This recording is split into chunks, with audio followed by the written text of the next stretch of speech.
And we have so many travelers that come through here. People say, how's the gym doing? And so that's pretty broad. And so I say there are two answers to this question.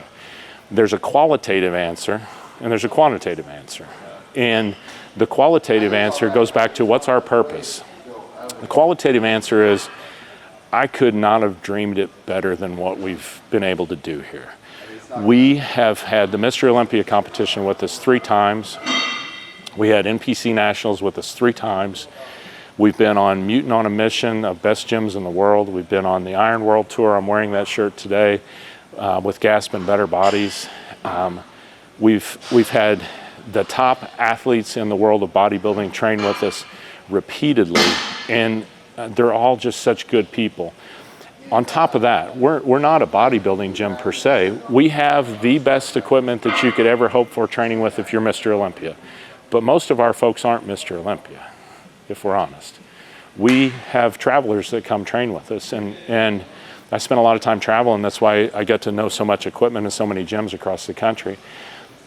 We cater to travelers, and we've had the opportunity to be a part of 500,000 traveler visits from 126 countries and counting in all 50 US states in the last not even 10 years at this point.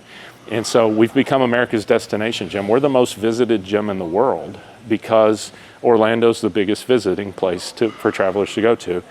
And we fill a niche that is easy to use for travelers. And so you go back to qualitatively, I couldn't have written it bigger than what we've done. If you'd have told me this 20 years ago when I was planning this, or 30 years ago, I forget how old I am sometimes, I would have said, no way. I mean, you can try to do all that stuff, but you got to catch some breaks along the way. We just did. And so that's the qualitative. Quantitative, the challenge with the gym industry in the modern era is there are so many low-cost, high-volume models out there. And what they did is what every low-cost option does. They say, products in this category are all the same.